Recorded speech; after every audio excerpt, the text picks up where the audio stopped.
we're in week 2 of this series called Next Thing You Know, which is built off of a country song, because I'm country. Except I cannot stand red dirt. But yeah, so there's this country song that's out there right now, popular. I really like it, and it's out there. And this is kind of what we built our series off of. And so here, the last thing we saw, our lead singer was sunburned on a honeymoon beach, and his left hand was getting used to that ring. And here we go. It says, you weren't really trying. Next thing you know, there's a test on the counter. Next thing you know, she's standing there crying, nodding her head yes. You're half excited, half scared to death. In our family, there was not half excited. It was just scared to death.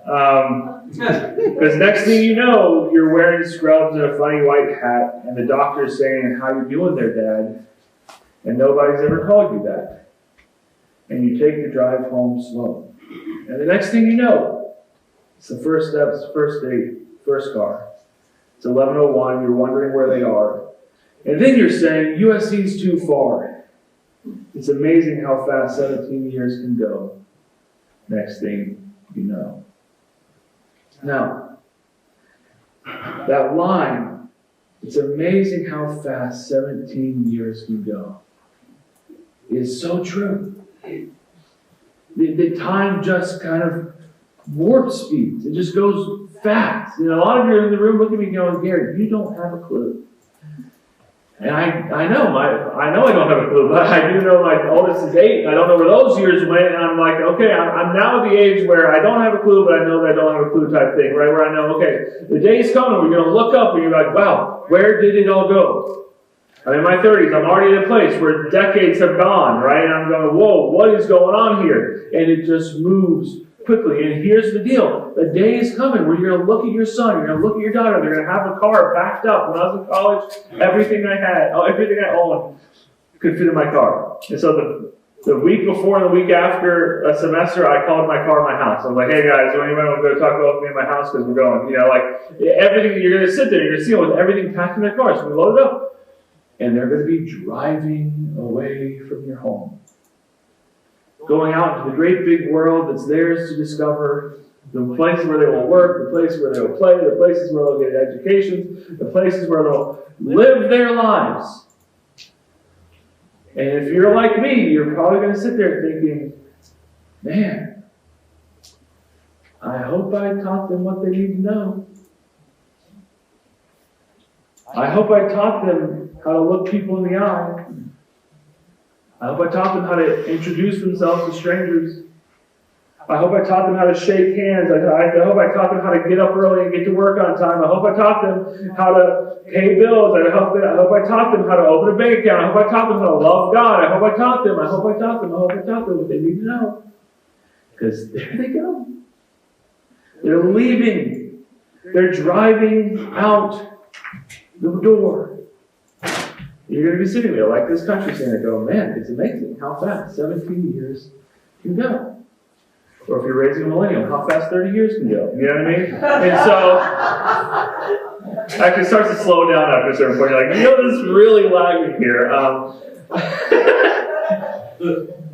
But there are troubles in child rearing, right? There is trouble in raising kids where when we don't understand how monumental our job is as parents, kids start to suffer. The kids can miss things, and here's the deal: outside of your relationship with God, the relationship you have with your parents is like the most important thing about you when you're a kid. It's the most important thing you have, and parents, we can sometimes overlook it because time moves quickly. Like the saying is, the days are long, but the years are short. Right? You're in the middle of a long day. You're like, I don't have time for this right now. I don't have time for that right now. I'm trying to get my stuff done. That whole thing. And then one day, you look up and you're like, wow, I missed all the opportunities to do that. Wow, that was not good. But here's the deal. For the parents' relationship to their children, it affects them spiritually. It affects them emotionally. It affects them socially, it affects them personally, it affects their ability to make friends, it affects all kinds of things. And without it, things fall apart. Things go haywire. And Henry Nouwen was talking about this a generation come up in the 70s. He wrote a book in 1972 called The Wounded Healer. And he talked about the kind of world people are growing up into by using a case study of a guy named Peter. He says like that. He says this. He calls the generation a generation growing up in a dislocated world. They're dislocated from like this sort of trajectory of history, and they kind of wander.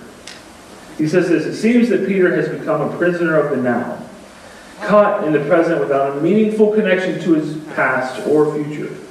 He's not working to reach a goal. He does not look forward to the fulfillment of a great desire. He does not expect that something great or important is going to happen. He looks into the empty space and is sure of only one thing.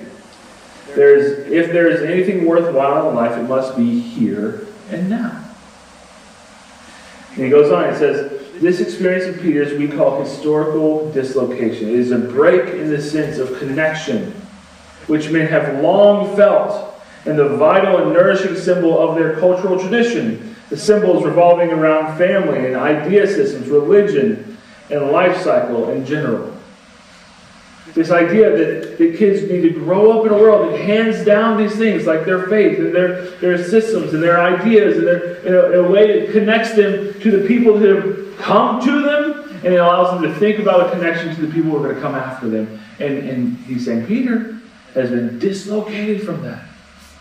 He's like off on the side. And here's the big, and there's been so much work done about the presence of fathers and the absence of fathers, but parenting's a team goals. I'm going to broaden those things that I've read into the whole group, because I'm a dad, so I read about being a dad. But I'm going to talk about this in terms of parenting. But here's the parents were supposed to initiate their kids. Every society, for the history of the world, for as long as we can think of, have had ways of going about initiating kids into adulthood. A way of saying, hey, here's the mechanism by which we now tell you you're a man, or we now tell you you're a woman. You've gone through this kind of thing, and you're now there. You're an adult, and we have kind of lost track of how to do that. And what they're saying is that not that if we don't initiate our kids into adulthood, they just never become an adult. What happens is they have this thing called self-initiation. Something where they just kind of decide for themselves, I'll do this thing, and this is what it looks like to be an adult. This is what it looks like. I'm going to just decide for myself that I'm an adult. And I want you to look me in the eye real quick. Everybody look me in the eye. I want you to just promise me that you'll never tell anybody I said something good about a John Tyson book, okay? All right, good. But this book's pretty good. It's called The Intentional Father, and if you want to read it, it's very helpful. It's a very quick read. And he quotes this guy, Ronald Rauser. I don't know how to say his last name. It must be a good author if you can't pronounce his last name. And he says this: do you know what is really killing our young people today? The answer is self-initiation. When there's no older generation intentionally ushering boys into manhood, or young men try to establish themselves. And look around, you'll see where that self-initiation is getting us. Look at the rates of teen pregnancy and STDs and violence. Look at the number of young people engaged in self-harm. Look at the suicide rates and the porn addiction epidemic.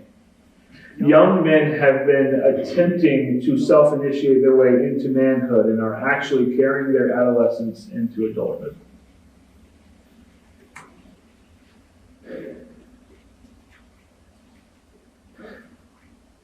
No boy can just decide he's a man. No girl can just decide she's a woman.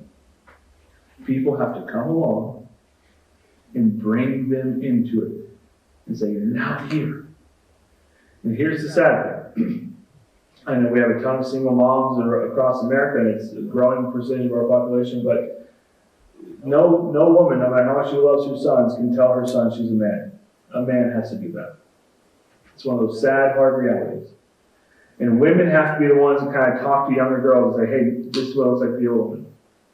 And without it, they kind of flounder. They get dislocated. They don't understand how they're connected to the past or what they're doing in the future. And they become prisoners of the now. And they end up with all sorts of things just kind of ruining their lives. And the question is, whose job was it to be to do this? Where's the government program that was supposed to say, all right, we've now you put kids on one side and adults on the other. And the answer the Bible gives us is, you are, I am.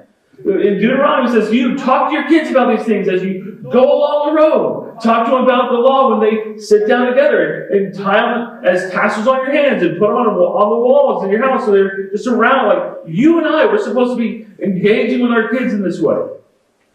And we have to be talking to our kids. So how we say, all right, how do we take you and say, now you are an adult. Here's how you come into the adult world. It's not fitting with your friends. It's not finding some gang to go cause havoc with. It's not getting the right boyfriend or girlfriend. It's not any of that stuff. There are these certain things you go through that make you a man or a woman.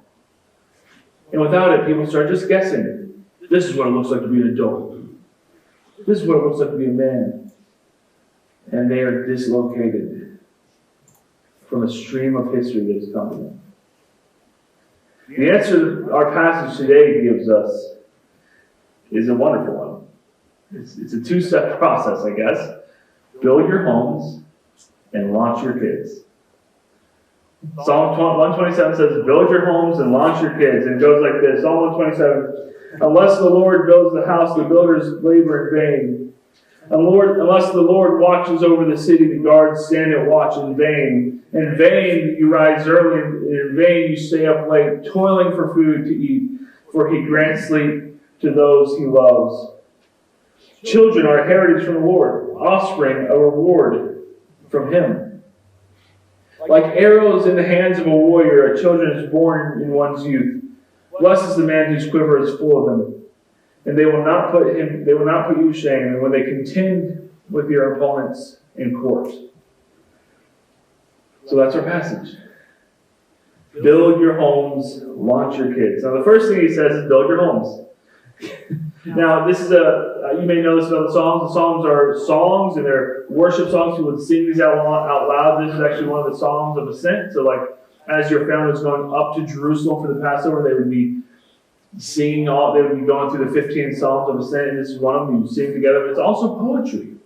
It's a prayer. Like there's a lot of thought that goes into these things. There's a lot of points in the scripture where you think, oh, this is just like a spur of the moment, this person just started singing this and put it out there and go, no, there's a lot of work that this poet put into this passage.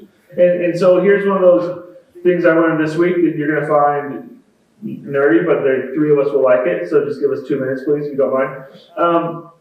There's this poetic clue that the poet puts into these things where he tells us the two sections are not disconnected, even though one seems to be talking about a city and builders and all that sort of stuff, and the other one's talking about kids. But there's a connection. The first word for builders in Hebrew is called bonim, B-O-N-I-M. And the word for sons is banim, B-A-N-I-M. It's a sort of poetic clue. These two identical length sections are talking about the same thing. So when he's talking about builders building, he's not talking about building a city. When he's talking about watchmen guarding, he's not talking about guys standing on a turret at the end of the castle. He's talking about the same thing as what he's talking about later. He's talking about a home. Who builds a home? Who is the watchman over a home? The parents are. The parents look at the home and they go, okay, this is what I'm working on. This is what I'm coming together to do. I am building my home. And in fact, when you get married, one of the first things you do in the ceremony is talk about building a home.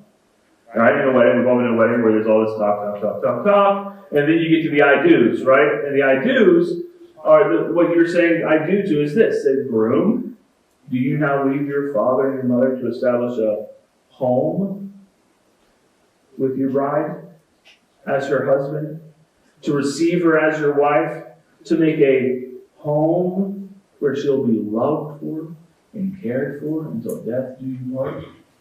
And then you go, bride, do you now make a home? You're building a home. Because when we build homes, we can better care for each other. And there's this added element of why you should build a home, because there's these other things coming into that home called children. And they're just going to come into it. And if we build that home, that is for their care and their concern and their ability to grow and raise up and become adults. He says, Children are a heritage from the Lord. Blessed is the man whose quiver is full of them. And I know a lot of people make fun of me for having 4 kids, and you know what I mean? Like, I have a lot of kids or whatever. But look, dude, I'm like Legolas from Lord of the Rings, just shooting arrows out like crazy, you know what I mean? I'm just like, Sarah, Libby, Sam, Kenny, I'm just the next 3 pairs of twins we're gonna have, whatever, So, like, I'm gonna be like this guy. I'm gonna go like Robin Hood in tights, just shooting kids out of my house. Where's the picture? Oh, you gotta give them There's supposed to be. There's gonna be a funny thing. Whatever. Yeah, that's right. Give him time. There we go. When elders run the slideshow, that takes jokes have a there's a beat and a beat have it. But here's what happens. The home is the first place. Oh, you can take that back. The home is the first place. By the way, if you want anyone to just quote you, Robin Hood Men Tights, go talk to Michael. It's his favorite movie, apparently. The home is the first place when you start figuring out life.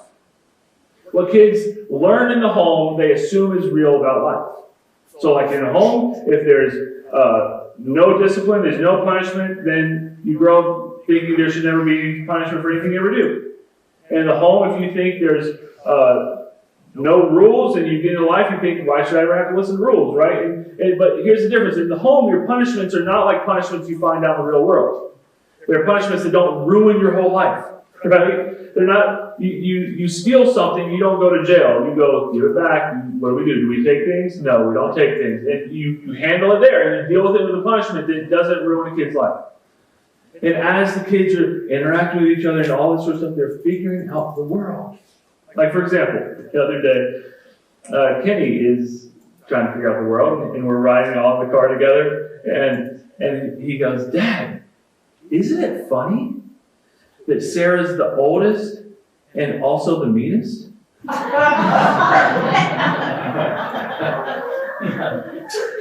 And my wife, who's the firstborn, didn't really know why those two were connected. But I, being a thirdborn myself, was like, they kind of lines up. I don't know. Now listen. Is that right? Is that how it goes? The oldest equals the meanest? No, it's not. Except sometimes. But he's just trying to figure out the world. He's trying to make connections. This is what the family does. He's living life. He's interacting with people. He's going, well, Sarah's been kind of mean lately, and she's the oldest. Maybe those two go together. I don't know. And as he grows, he'll get a more nuanced view of life. But this is what the family is. It's this people just jostling and bouncing back and forth together, and they're learning life in the home that we built. And in this home, we get to train up our kids and teach them, this is how you eat meals together. This is how you pray for things. Here's how you do bedtime. Here's how you set routines. Here's how you do things. And kids can learn a system before they're just dumped out into the world. But we don't just build our homes. We also launch our kids. We send them into the world. Not regretfully, not wishing we didn't have to, but proud of them, right? This is now, go live your life. You've got this, guys. You've got this. Because we're now going to launch them into the world. Like arrows in the hands of a warrior are children in one's youth, right? What does a warrior do with his arrow? He pulls it back and he sets it go. He lets it go.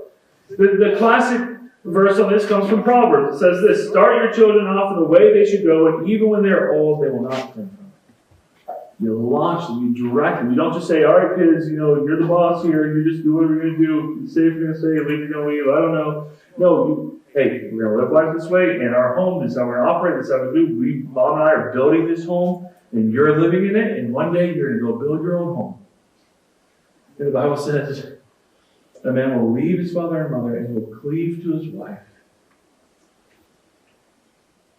And then they'll have kids, and they will leave their father and mother, and they will cleave to their wife, and they'll have kids, and those kids will leave their father. It's a cycle. It's the trajectory that people have always been on. And we need to find a way to locate our kids into that, where they can look and go, oh, okay, this is what I'm supposed to be doing. This is what it looks like to be moving forward. And so, when we build our homes with the mindset of launching our kids into the world, we need to think about what kind of home we want to build, right?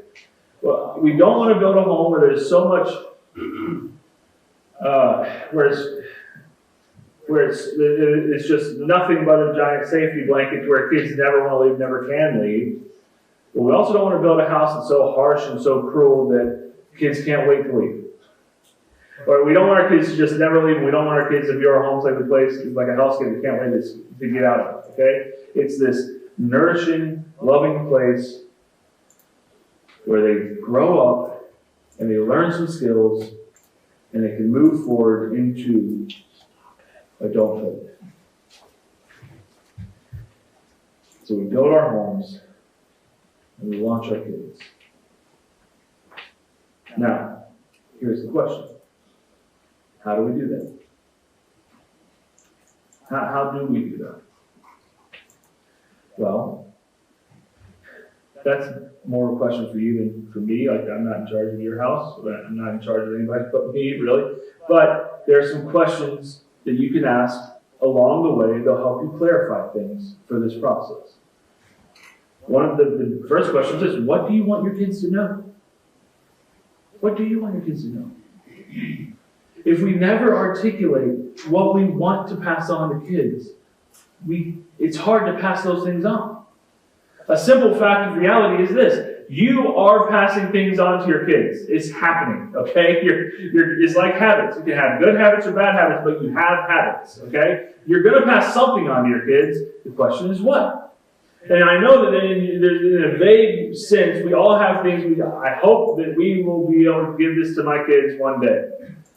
But if we don't articulate them, it's hard to actually do that, to find a way to specifically do that. I find this problem all the time preaching sermons, okay? I'll be driving my car and I'll get this one idea or thought, and I'm like, oh yeah, that's going to be a real kick in the teeth for these sinners. They're going to love it. That's going to be great. And I go, oh, I cannot wait to write this sermon now. They're going to feel so bad at the end of it, right? And I get through the whole thing, and I have to sit down, and I start typing, and I go, wait, how do I get to that point? It was just kind of floating in my mind, and I write the whole sermon, and I get here Sunday morning, I start flipping through my paper, and I go, wait, my face melter doesn't fit in my notes. Where's my, right, how do I get there? And I just get up there and tell dumb jokes about Robin Hood Man in Tights.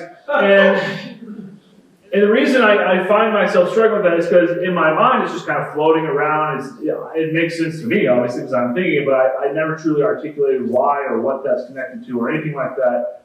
And the same is true with things like values or things like skills or all that sort of stuff. Like the question is, what do you want to know? And so John Tyson came up with some questions that are up here that are helpful to think through. It says this: what do you want your kids to know? What do you want them to be? When you think of an adult version of your child, what do you want them to be? Now, I'm not just talking about like, do you want to be a lawyer or that sort of thing, but maybe you do. I don't know. But what do you want them to do? Do you want them to be noble? Do you want them to be courageous? Do you want them to be God-fearing, Christ-loving, Bible-believing Christian? What do you want them to be? What do you want them to be able to do?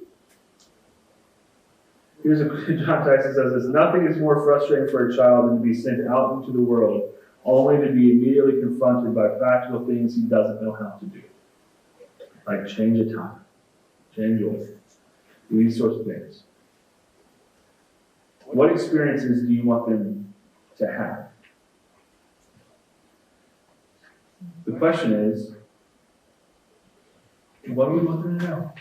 When we start kind of answering these different questions and putting things on a sheet of paper and kind of go, okay, this is what I'm hoping for. This is what I think would be nice. This would be good. Once you start being able to articulate them, you actually probably look at yourself and go, oh, actually, I could talk to my kids about this.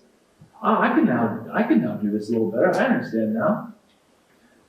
Because once you articulate them, you can kind of move forward. And so if you got the bulletin, every week I do a pre-service reflection. This is the least reflective E1 I've ever done. But I put them on here. Peter came up with 4 cardinal virtues that he thinks everybody should know. And Richard Rohr came with 5 rules kids need to learn. And they're not very friendly. The rules were: life is hard, you're not important, life is not about you, you're not in control, you're going to die. That was our pre-service reflection, so that's fun. But I put them here just to give you some ideas of like, okay, what are some directions that people have thought through before? Like, how do I go about thinking through this? This book's very good about that. It's a super quick read. I encourage you to get it. It's called The Intentional Father. But Peter Kreeft said the four virtues that everybody should, cardinal virtues that everything else comes from are this: wisdom, self-control, courage, and justice. And as you start hearing how other people have answered these questions and gone through this thought process, you can start answering them for yourself and start going, wow, okay. What do I want my kids to know? And you can go through the process of raising your kids and hopefully one day launch them into the world. Now, John Tyson took these rules from Richard Rohr and put them positive twists on them. It says this: instead of saying life is hard, I taught my son, it's a shift from ease to difficulty. Instead of saying you're not important, I said boys care about themselves, but men care about others. Instead of saying life is not about you, I said you are part of a story, but you're not the whole story. Instead of saying you're not in control, I said it's a shift from control to surrender. And instead of saying you're going to die, I said it's a shift from the temporary, the now, the thing we're all going to be prisoners to the eternal. And we realize there's a bigger story, more things going on. And you belong in that timeline. You exist in that history, that flow of humanity from way back in the past into the future. You are part of it. Build our houses, launch our kids. And here's a fascinating thing. Very often,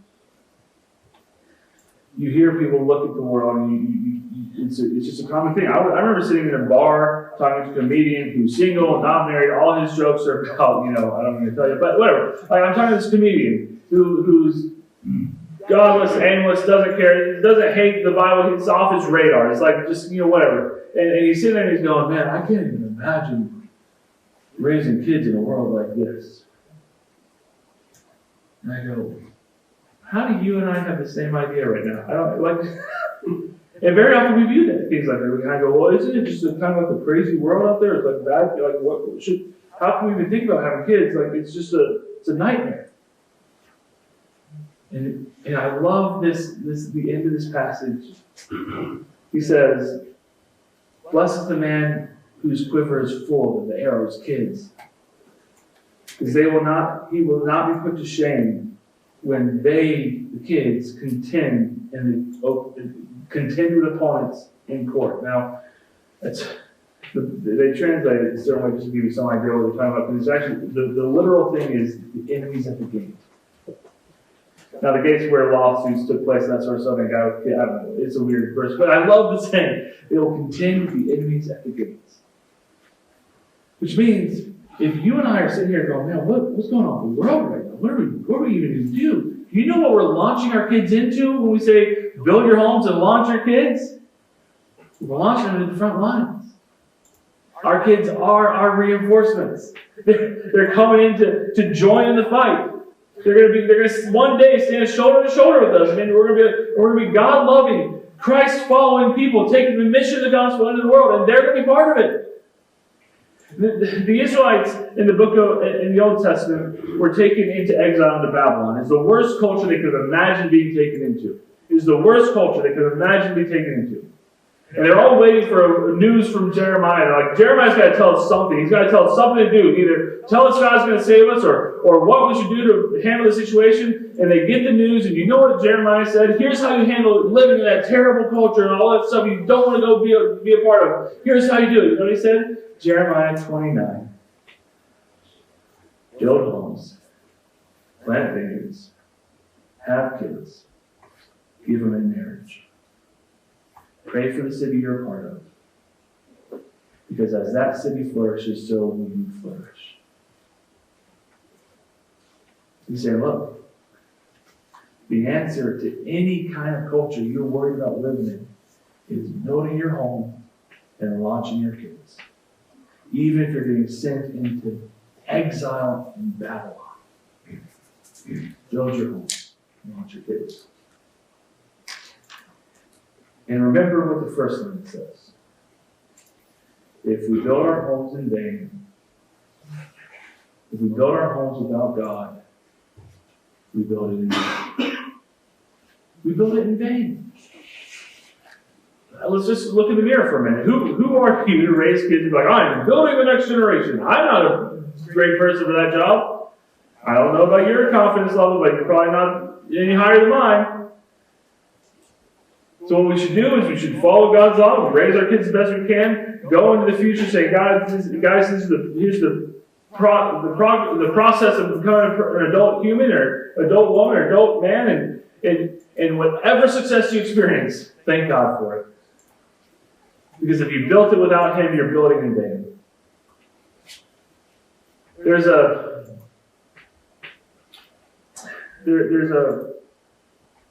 line my dad said a lot growing up, and he still says it today. And you never really know how much, if he means it or not, you know. But even if he didn't mean it, it's good for us kids to hear it. He would say this: I am the richest man on earth. And what he meant by that was this whole process, this whole experience, this whole thing of building my home, raising kids and launching them into the world, meeting their grandkids, letting them come in there and see their kids, launch their kids into the world, that whole thing, every last bit of it, has made him the richest man on earth. Every bit of it was a blessing. Every bit of it was worthwhile. Every bit of it was life-giving. And when he looked at it, he thought, man, oh man, I'm the most rich person on earth. Because blessed is the man whose quiver is full of them, who get to take their spot and say, now I'm building some children. I am putting some children into the world, and I'm launching them into the world to see how they fare. It's a huge blessing. But we also need to come up with a plan. How are we going to be intentional about doing that? So when we get to the point where they're driving out of your driveway, next thing you know, you're not sitting there going, man, I hope I talk to other people in the eye. I hope I taught them how to pray. I hope I taught them how to pay bills. I hope I taught them. I hope I taught them. I hope I taught them. But they will be ready for that day. And if we do it on our own, we build it in vain.